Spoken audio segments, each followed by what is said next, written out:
Right now, if you have your Bibles, let's go to Matthew 9, verses 35 to 38. Diyan po tayo nag-uusap-usap for 3 weeks. And basahin po natin, sabi po dito, as they went out, behold, they brought to him, this is verse 32. And Jesus went about all the cities and villages, teaching in their synagogues, preaching the gospel of the kingdom, and healing every sickness and every disease among the people. But when he saw the multitudes, he was moved with compassion for them, because they were weary and scattered, like sheep having no shepherd. Then he said to his disciples, the harvest truly is plentiful, but the laborers are few. Therefore, pray the Lord of the harvest to send out laborers into his harvest. I want to title my message today, Harvest Hands. Harvest Hands. Before we continue, let's just close our eyes again for a moment. Let's take a couple of seconds to just welcome the Holy Spirit and acknowledge his presence in this place.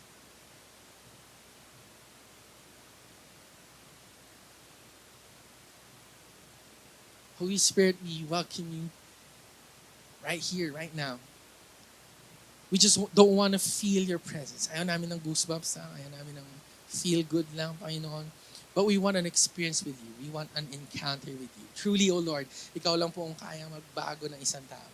It's your job to convict us of sin, of righteousness, and of judgment. So let it be, O Lord, that as we listen to your word, may you touch each and everyone's heart. Ipuin mo ang aming mga puso, Panginoon, na mas makilala ka pa namin. May we have a fresh revelation of who you are as we continue to be intimate with you. Holy Spirit, open our hearts, open our minds, that we may be transformed from the inside out. And Holy Spirit, I also pray that you're going to use me today as a mouthpiece of your word, as an instrument, Panginoon. Para ang iyong salita ay maintindihan namin clearly. I just pray, remove every hindrance, everything that's going to hinder us, Lord, for us to not hear your word. Remove every distraction, O Lord. May we focus on your word. Again, O Lord, we just pray that you're going to move, do your thing this afternoon. We're expectant and our faith is rising up because you're here in this place. We love you, Lord. Maraming salamat po sa araw na ito. In Jesus' name we pray. Amen and amen. Sige po, palakpakan natin si Lord one more time. I want to show you a picture. Ewan ko po kung alam niyo po kung saan po ito. This is a picture here in Baguio City. Yan po ay sa Tip Top. Ewan ko po kung nakapunta na po kayo sa Tip Top. Yung pangalan pa lang, tip na nga, top pa. Tip na nga, sa top pa, right? And yung daan po na yan, napakataas po niyan. And syempre, mag-New Year na, sino po dito ang may resolution na? Magpapayat. Alright, magpapayat na ba? Tignan mo yung katabi mo saglit kung kailangan niya nang mag-diet. Tignan mo lang. I-judge mo ng onte. Hindi, joke lang. Okay, so, kung papansinin po natin, usually yung New Year's resolution po natin is magpapayat, And earlier, when I was younger, ano yan, parang sabi ko gusto ko rin magpapayat. So, you know what I did? Nag-bike po kami. Nag-bike pa po ako noon. So, nag-bike kami ni Quedex and yung group. And one time, pumunta po kami dyan, nadaan kami dyan sa tip-top na daan na yan. And sabi ko, kaya ko to. Kaya ko to. And paakit na kami. Sa sharp curve po kasi yan eh. Sharp curve yan. Tapos sobrang tarik. Okay, sobrang taas po niyan. So nagbabike po ako, akala ko kaya ko, pero nung nandun na po ako sa gitna, nanghihina na ako. Right? Pero out of nowhere, may isang kaibigan po nandito, right, si Kedex, siya po yung kasama ko noon, bigla siyang bumilis. Bilis po ng pedal po niya, and out of nowhere, tinulak po niya ako. Diba? Kahit ang bigat ko, naitulak niya po ako, and praise God by the grace of God and the goodness of God forever, nalagpasan ko po yung sharp curve na yun. So, dahil may nagtulak po sa akin. Alright? Yung po tawag ko po doon is helping hand. There was a hand that empowered me. May hand po na talagang tumulong po sa akin. And you know what? We're in a series called Harvest. The past 2 weeks, pinag-usapan po natin that the harvest is here. Ano ba yung harvest na pinag-usapan? Hindi po yan yung financial breakthrough, hindi po yun ang pinag-usapan po natin, hindi po yung, aanin na natin lahat ng pinaghirapan po natin. But we're talking about a different kind of harvest. It's harvest of people. Sabi nga po ni Jesus, the harvest is plentiful. He was looking at the people, the multitudes of people. Sabi niya, eto na yung mga taong ready tumanggap kay Lord. Ito na yung mga taong ready ma-save. Yun po yung word po natin sa church. Yung, are you saved? And kapatid, dito po sa mundo po natin, dito sa city po natin, marami na pong taong willing and ready matanggap ang ating Panginoon. Kaso, wala pong umaani. And that's what we're talking about, reaping the harvest. That harvest is here. And last week, we talked about reaping the harvest. Okay, nandyan na nga siya, pero kailangan mong magtrabaho. Kaya pakisabi sa katabi mo, huwag kang tatamad-tamad. Okay, huwag kang tatamad-tamad. Magtrabaho tayo. Why? Kasi ang harvest, kapatid, hindi po yan bigla na lang mahuhulog. Ang harvest, hindi po yan bigla na lang darating dito sa church. We need to work for it. We need to invite them. We need to, ligawan nga minsan eh. And there needs to be work in line to that. Ngayon, kapatid, kung may malimutan man po tayo na message with the past week, sana kapatid, wag po natin makalimutan yung message ngayon. Kasi ito po yung pinaka-importante po sa lahat. Kasi lahat ng gagawin nating effort, lahat ng pag-identify natin ng mga tao na iisip natin, pinagpipray, mawawalang kwenta po yan kung wala po yung topic na pag-uusapan natin today. Because we need help. Okay? Sino po dito ang kailangan ng tulong sa school? Sino po kailangan ng tulong ng finances? Meron po ba? Lahat po tayo, right? And in terms of reaping the harvest, we also need help. And kapatid, praise God. Praise God, si Jesus, nung umalis po siya dito sa mundo, meron po siyang pinadalang helper para sa atin. Help for us to harvest. A helping hand in our harvest. If we're gonna read, kung babasahin po natin yung John 14:26, punta nga po tayo sa list. Sabi po niya dito, this is Jesus when He ascended. He said, but the helper, the Holy Spirit, whom the Father will send in my name, He will teach you all things and bring to your remembrance all things that I said to you. So sino nga ba yung tutulong sa atin? Sa harvest hands natin, sa pag-aani natin? Sino po ba yung helping hand natin? His name is the Holy Spirit. Now, baka iniisip po natin na sino nga ba yung Holy Spirit na yan? Lagi ko naririnig yan, di ba? Pagka nagpipray po tayo, yung ending ng prayer natin, lagi natin sinasabi in the name of the Father and of the Son and of the Holy Spirit. Growing up, yung Holy Spirit, ang dami kong misconceptions po dyan. Growing up, meron po akong naririnig na nandito yung Holy Spirit. Kasi, minsan may mga taong nanginginig. Lumaki ako ganun eh. Nakikita ko sa TV, tapos nakita ko yung personal, yung mga nanginginig. Andito yung presence ng Holy Spirit kasi may nanginig. Aircon lang yun. Kaya malamig. Hindi, di ba? Parang, meron yung iba, sisigaw, di ba? Tapos, pagkatuloy, ang mindset, alright, sa Holy Spirit is weird. Di ba? Pag sinabi yung word na Holy Spirit, ano yan? Multo? Nakakatakot naman yan. Weird yan. It's really scary. It's nakaka-anxiety. Di ba? Minsan, yun nga kapatid, ito yung na-realize ko eh. Hindi po weird ang Holy Spirit. Ikaw lang yung weird. like tayo yung weird. Amen? Hindi po weird ang Holy Spirit. So again, He's not a wind. He's not a presence. He's not a force. He's not power. But, Holy Spirit is God.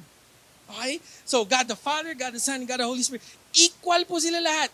Okay? So, hindi po siya parang weird, na ghost. Kapatid, He is God. Now, ito pinag-usapan po namin to last Sunday na ng Old Testament po, sino po mainly nag-work ng Old Testament? Sinong God?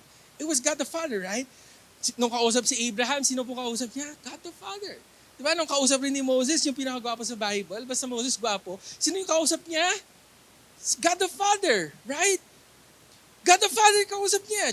In the Old Testament, most of the works was God the Father. Ngayon, sa New Testament, sino naman po yung gumalaw? Sino yung kausap ng mga disciples? Si Jesus, right? Ang kasama po niya and yung mostly na gumawa ng mga miracles, yung nag-multiply yung 5 loaves of bread and 2 fish, it was Jesus in the New Testament. But towards the end, in the New Testament, sino naman po yung kausap natin? Sino naman po yung makakasama po natin sa gawain po natin, sa ministry po natin in our everyday lives? He's the Holy Spirit. So siya po yung kasama po natin, kapatid. And actually, nung umalis nga po si Jesus, siya po yung iniwan. Iniwan po para sa atin. Now, in our harvest, as we reap the harvest, we were talking about harvest hands. Kasi kapatid, we need power in our hands to harvest the kingdom of the Lord. Ngayon, kapatid, sino po ba, or what has God given to our hands through the Holy Spirit? Nung iniwan po ang Holy Spirit po sa atin, ni Jesus, ano po ba yung mga binigay po niya sa atin? Number 1, He gave us a promise. Pakisabi, promise. Alright? Sabi po sa John 14:16, this is so good. I will pray the Father, and He will give you another helper, that's the word again, that He may abide with you forever. So praise God. May kasama daw po pala tayo forever. So kung yung katabi mo, iniwan ka niya, si Lord hindi ka niya iiwan. Kung yung ex mo, binrake ka niya bago mag-Christmas, si Lord hindi ka niya iiwan. Kaya mag-Christmas kang single, kapatid. Pero si Lord may forever. Amen po ba doon? Kasi may kasama po tayo, and yun po yung promise na ating Panginoon that He's gonna be with us forever. Kasi yun nga, nakakalungkot kasi sa mga tao po, no? Yung mga tao kasi, sabi nga nila, promises are meant to be broken. No? Tingnan mo yung katabi mo, broken ba yan? Mukha, kasi mukhang broken. Yung mukha niya, mukhang broken. Alright, so anyway, di ba, like, ang tao kapatid, ang tao, di ba? Ito na nga, magki-Christmas na, di ba? Minsan, ang dami nating mga plano, mga outing, di ba? Huwag kayong magkalala, yung outing na yan, drawing lang yan. Drawing lang yan. Yung outing nyo, matutuloy yan pagka senior na kayo. Matutuloy yan pagka hindi mo na ma-enjoy, no? Tayo kasi, right? Promises are really meant to be broken physically. Pagka mga tao talaga, nabibreak po natin mga promises po natin. May nagsabi po sa akin na attend ako ng church, pero hanggang ngayon hindi pa rin po ma-attend. Nag-promise pa siya and everything. Kasi kapatid, pag ang tao talaga, it's really meant to be broken. Lalo ngayon, okay, 2025, election na pala. Tama? Election na, di ba? So, may mga politician po na maraming promises. Hindi ko nababanggatin kung sino, no? Sino sila? Lahat sila. Marami sila. Alright? And yun na nga pagka-election kapatid, ang dami po nilang promises pero most of the time, hindi po nila natutupad. Yun po yung nakakalungkot sa Pilipinas, sa gobyerno natin minsan. Hindi naman po lahat. Alright? Pero I've heard a lot of promises na hindi po nila nagawa. Well, di ba? Yung mga daan na hindi nagagawa, mga project na hindi nagagawa. Pero alam niyo po ba, may nakita po ako sa Japan. Alam niyo sa Japan? Again, sino po dito nakatanggap ng chocolate kahapon? Di ba? May KitKat ako. Ang dami kong nakuha ng chocolate. Sa kwarto ko, parang naging museum yung kwarto ko ng chocolate. Daming chocolate. And alam niyo po ba, yung chocolate na naibigay po sa inyo, galing po yung Japan. Alright? Galing po yung Japan kasi galing po yung mama ko doon and pinasalubong niya po yun para sa inyo. Ganun kayo ka-special. Tapos hindi kayo pumunta. Alright, joke lang. Alright? So, alam niyo po sa Japan, meron yung one time, yung daan po nila nagkaroon ng sinkhole. Nasira. Okay, nasira. Pero nagulat ako, 3 to 5 days lang, ayos agad. Okay? Nag-promise sila, ayusin namin yan. Ayos agad. Kung sa Pilipinas yan, 3 to 5 years. Sa Japan, 3 to 5 days. Dito sa 35 years. 35. Ganon katagal, no?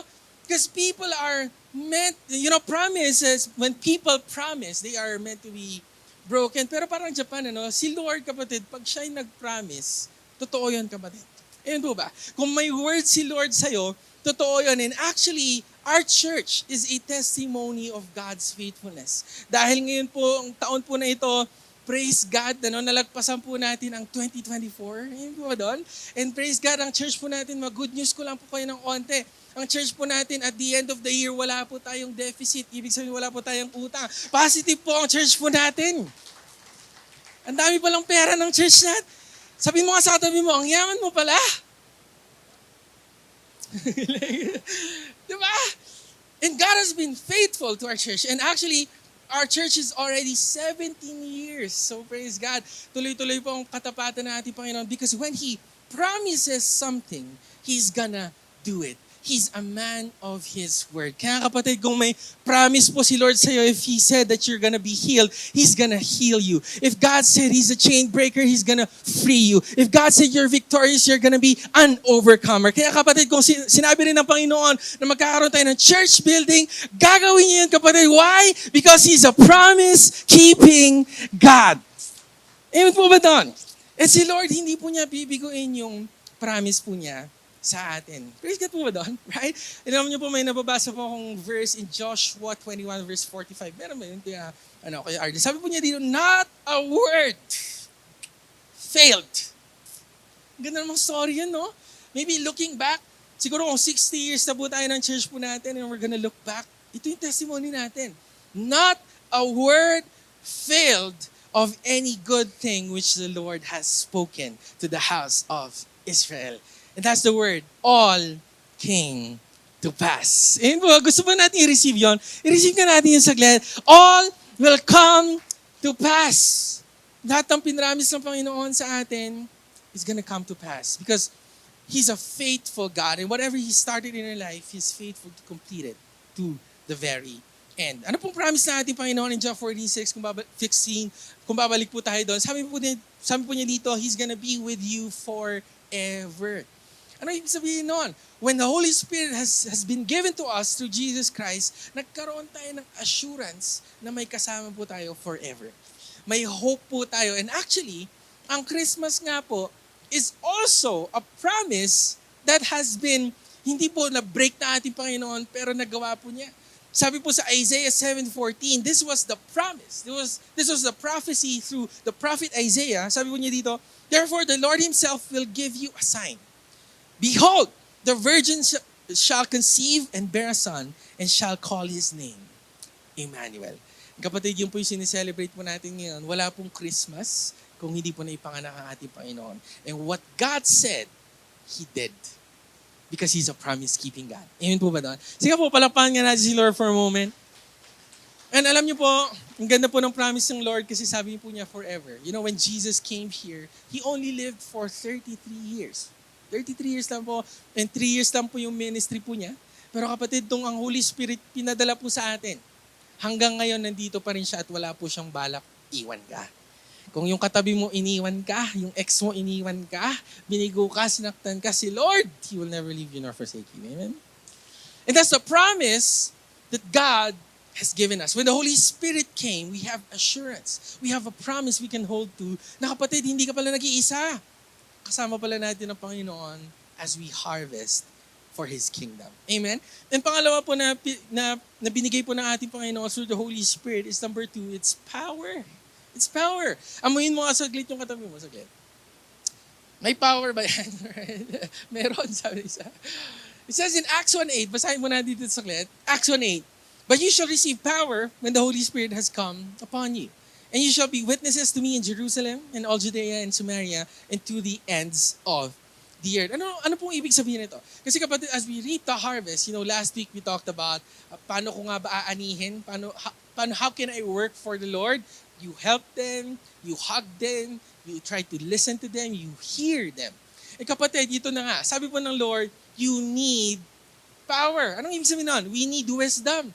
Kasi hindi pwedeng kapatid, salita ka lang ng salita or share ka lang ng share kung trip mo lang.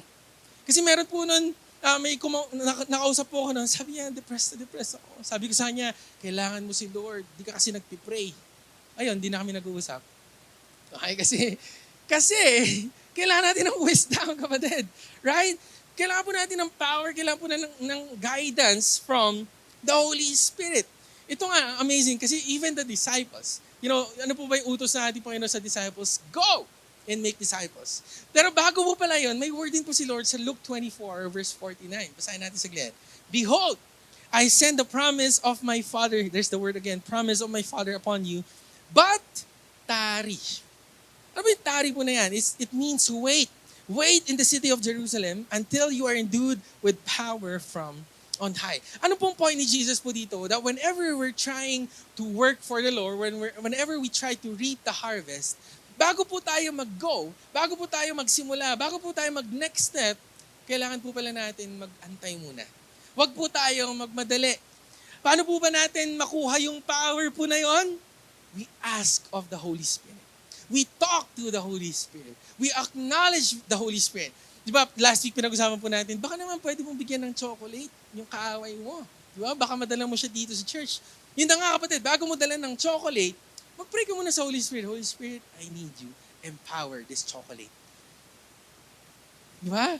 Huwag mo sabihin, Lord, lasunin mo atong Hindi, kapatid. No. Lord, i-bless mo. Okay? Yung chocolate na to. Amen? Bago po tayo gumawa ng kahit anong work for the Lord, let's invite the Holy Spirit to bless what we're gonna do. Amen po ba doon? In everything we do it all to the glory of God. Yun nga po yung word ni Lord sa atin. Kasi nga kapatid, if we're gonna do it on our own, kung gagawin mo lang by your works, by your ideas lang, ikaw lang nakaisip kung gagawin mo lang, minsan kasi, it will only last for a moment eh. Kikiligin lang siya, sasaya lang siya, mag-goosebumps lang siya dito sa church. Pero kapatid, wala pong power na mangyayari. But when we invite the Holy Spirit, there's gonna be power. Naalala ko po noon, when I was young, minsan kasi sumasama ako kay Pastor Bong when he planted a church. May mga Bible study. Minsan may na-attend na po kami funeral service. Pasok kami doon. Pagpasok ni Pastor Bong, may mga nagsusugal eh. Nagsusugal, tapos may mga alak, may mga sigarilyo doon. Dumating si Pastor Bong. Lahat sila nagmadali. Inayos nila. Tapos biglang bumait. Pastor, all goods. Di ba parang biglang bumabait, di ba? Pagka darating si Pastor, kayo nga din eh. Pagka na-visit kayo ni Pastor Bong, biglang luminis yung bahay. Di ba yung mga nanay, di ba, pagpasok nga dito sa church, nakangiti, di ba? Pero pagkalabas, kawawa ka. Di ba? Pagka di ka nag-worship, nakatingin yun sa likod eh. Mamaya ka. Di ba? Di ba? Kasi yung ganun eh. Kumbaga yung work, yung power is only for a moment. Temporary lang kapatid. Pag wala na si pastor, okay na ulit. Balik ulit sa dating buhay. Kasi walang power. And yung change na pinag-usapan po natin is only for a moment. Parang nagiging temporary lang po kapatid without the power of the Lord. Let me show you a picture of, this is si Brother Dick and Rick Hoyt. Ito po yung pangalan po nila. Si Rick Hoyt, siya po yung naka-wheelchair. Siya po ay na-diagnose ng cerebral palsy. Alright, siya po ay hindi makalakad, hindi po siya makapagsalita. Pero sa sobrang talino po ni Rick Hoyt, siya po ay, yung mga scientists naka-invent po sila ng makakapagsulat si Rick through his eyes. Isusulat po niya yung words. And sabi niya one day, sa tatay niya, tay, gusto kong mag-marathon. Kasi may kaibigan po siyang namatay, gusto niya i-dedicate yung marathon na to para sa kaibigan niya. Eh, siguro, iniisip ng tatay, paano ka tatakbo? Di ba? Paano ka magmamarathon? Right? Paano tayo makakasali dyan? Pero siguro sa pagmamahal po ng tatay, sabi niya, sige, ako na lang, itutulak kita. Ako ay magti-training din para maitulak kita. Hindi po siya makalakad. Pero alam niyo po, hindi lang po marathon ang nasalihan po nila, sila rin po ay nakasali ng triathlon. Si tatay, siya po ay nag-swimming, buhat po niya yung anak niya. Si tatay nag-bike po, buhat po niya yung anak niya. Si tatay ay tumakbo din, buhat po niya yung tatay niya. Yung anak niya, sorry, yung tatay niya. Buhat niya yung anak niya, okay? And you know what?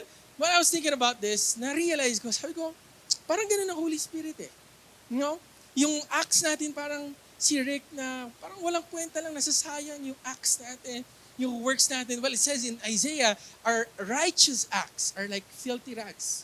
Kumbaga napapawalang kwenta lahat ng effort natin, lahat ng aircon na to, lahat ng facility na to, nawawalang kwenta kung walang helper, kapatid.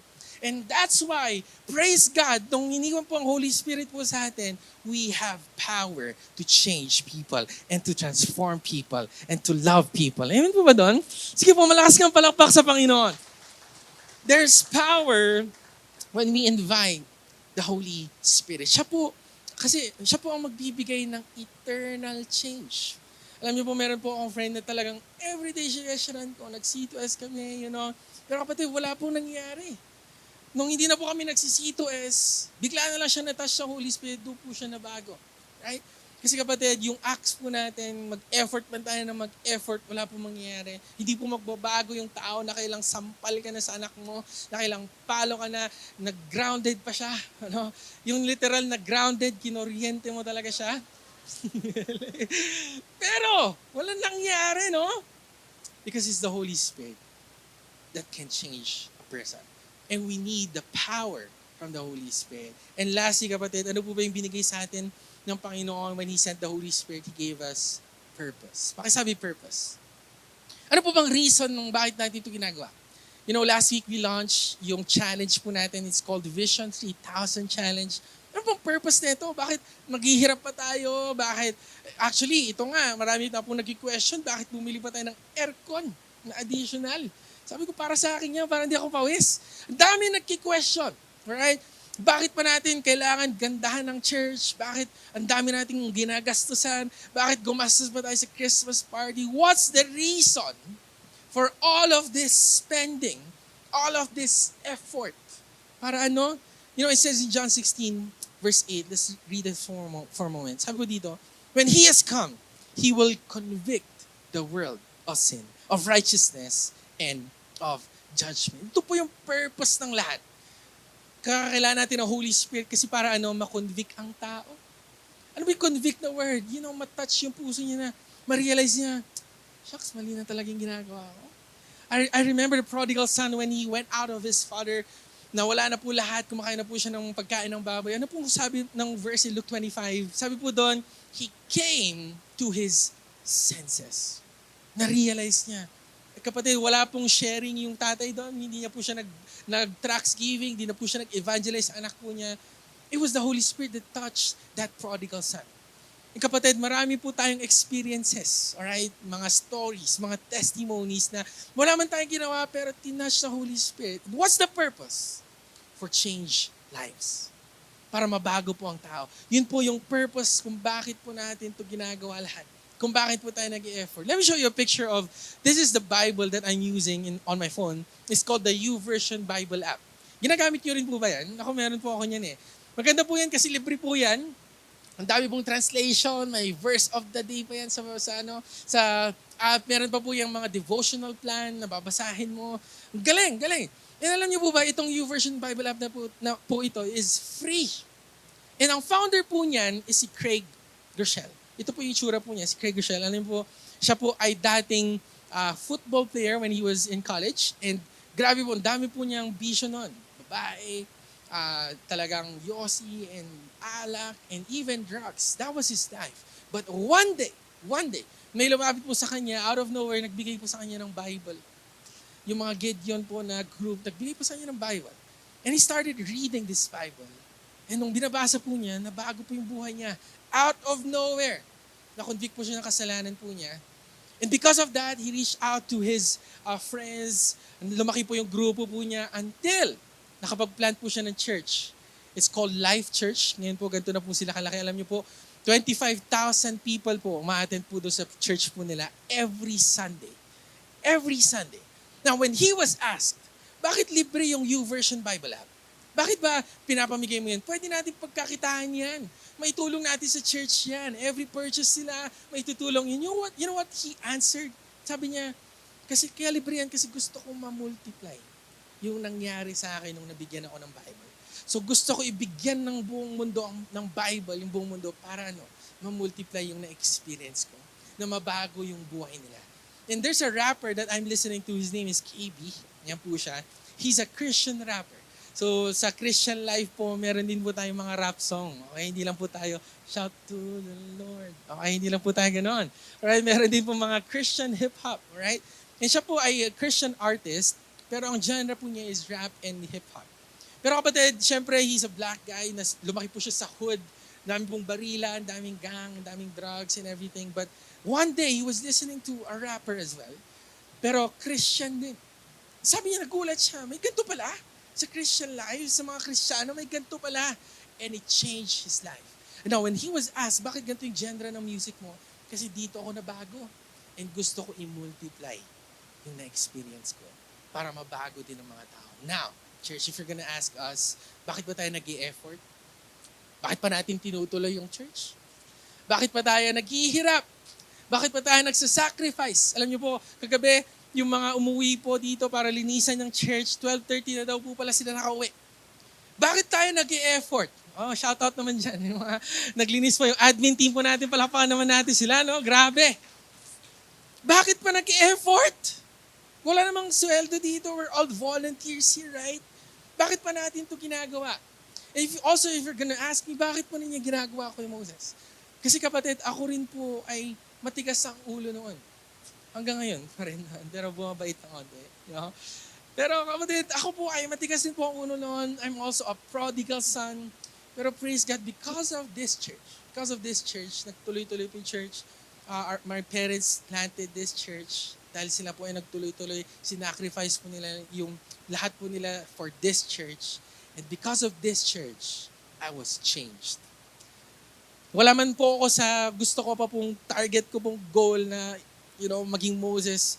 Pero kapatid, marami na pong binago si Lord sa akin. Yan po ba doon? And that's why we're continuing the church. Kaya kapatid, nag-i-effort po tayo at nagsasacrifice tayo for the church. Why? Kasi gusto po nating ma-multiply yung nangyari po sa atin. We want to multiply, change lives. And ayaw po natin isang barangay lang po. Ayaw po natin dalawa lang. We want the whole city. We're gonna conquer the whole city, Baguio City, for Jesus. Amen po ba doon? And we need the Holy Spirit. And that's the purpose. Kung bakit tayo ini-empower na ating Panginoon. Yun yung purpose kung bakit pinadala rin ng Holy Spirit. Hindi po yan para ma-feel good lang tayo. Hindi po yan goosebumps po. Hindi po. Dumating po ang Holy Spirit para mabago ang tao. And gusto po natin ma-multiply po yan. And kapatid, I know you came here today. Isa ka rin po na binago ng Panginoon. Isa ka rin po sa tinatch na ating Panginoon. Isa ka rin po sa hinil ng Panginoon.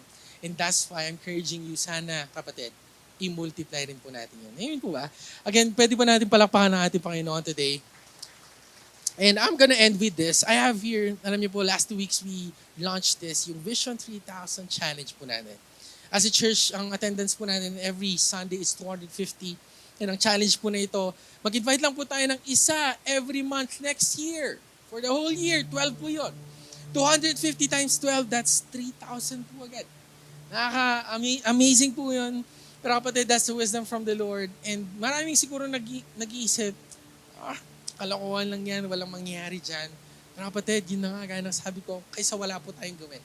And that's why as a church, we're gonna put effort on this. So, ngayon, mabilis lang po yung message ko po kasi gusto po natin i-end yung series na to in applying, okay, yung Vision 3000 Challenge po natin. So, I'm encouraging you, sana makakuha po tayo ng ganito. May ushers po sa gilid. Kung wala pa po kayong ganito, sana kumuha po tayo. Kung hindi po tayo taga dito, okay lang. I know you have family members, you have friends na gusto mong madala sa Panginoon. Okay lang po. Kuha lang po tayo ng ganito if you don't have. But what we're gonna do today is, sa likod, may nakasulat pong names po dyan. And alam niyo po, ako po sinimulan ko na. May mga names po akong sinulat po dito. And you know what we're gonna do? Sige po, while we're getting that tracks, yung Vision 3000 Challenge po natin na tracks. While waiting, can we just close our eyes for a moment? And can we just take this time to talk to the Holy Spirit? Let's ask for help from the Holy Spirit. That He's gonna empower our hands for the harvest. And right now, let's think of those people. Family, friends, workmates, neighbor, na gusto natin maidala sa Panginoon. Kailangan nila ang Panginoon. Can we just think of them right now? Can we just pray that the Holy Spirit is gonna touch their hands, and their hearts, and their minds? Magkakaroon ng conviction. Magkakaroon ng change life. Magkaroon ng transformation to the Holy Spirit.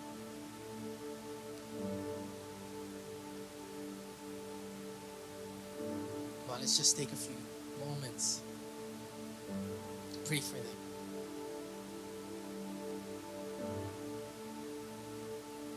Thank you, Lord. Thank you, Lord. And right now, we talked about thinking about them. And ngayon kapatid, I'm gonna challenge you kung kaya niyo po, isulat na po natin yung pangalan po nila, sama-sama po tayo. Isulat po natin yung names po nila right here. Let's take time. As we worship the Lord, sulat po natin names po nila and sabay-sabay po natin ito i-offer sa Panginoon. Sabay-sabay po natin ito iiyak sa ating Panginoon. Sabay-sabay po natin itong i-declare sa ating Panginoon. So again, if you're ready, may mga ballpen po dyan sa gilid. Yung mga ushers po natin, they're just gonna give out para masulat po natin sa tracks po natin. Hallelujah.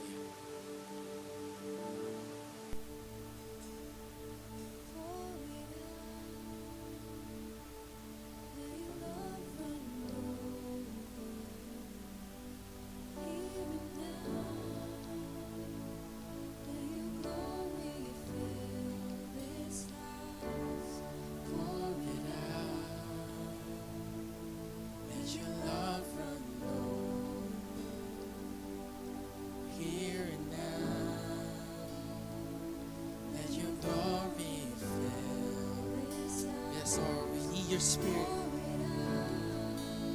We need your power. We need your anointing, Lord, today. here and now. We pray for these people, Lord, that you're gonna touch them, Lord. We love them so much that we're praying for them, oh Lord. Ikaw lang, Panginoon, ang kayang magbago sa puso nila, sa buhay nila. And that's why we invite your presence, Lord, right here. Yes, yes, yes. Oh, yeah. Let your love run over here and now. Let your glory fill this house. Glory down. Let your love run over here and now. Let your glory fill this house. Glory down. Pwede po ba tayong tumayo, church? Come on. Can we all stand? And let's just worship God together. And let's invite the Holy Spirit in this place. Lord, empower us today. Let your love here and now. Let your glory fill this house.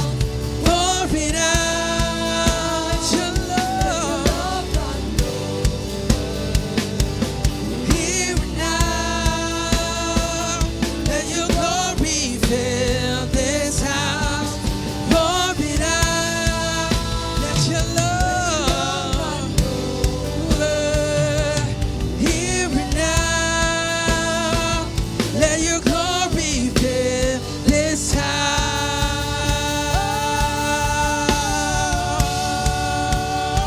Come on, tongues of fire. Tongues of fire. Testifying of the Son. One desire. Spirit come. Spirit come.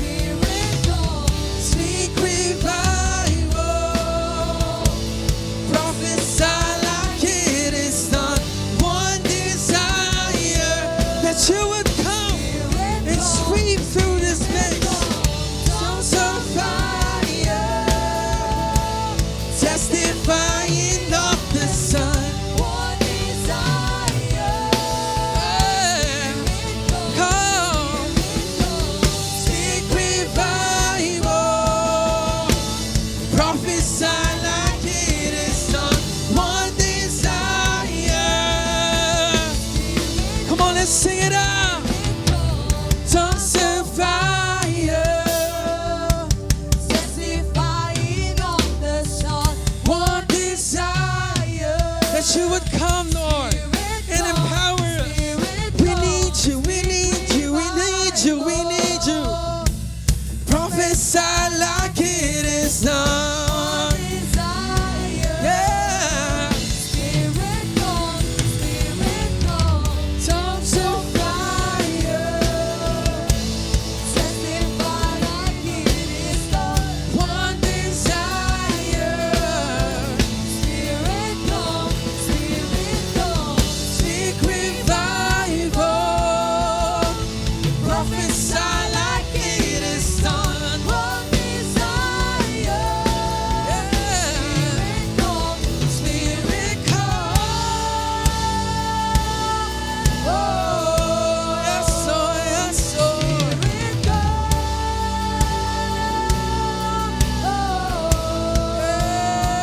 Spirit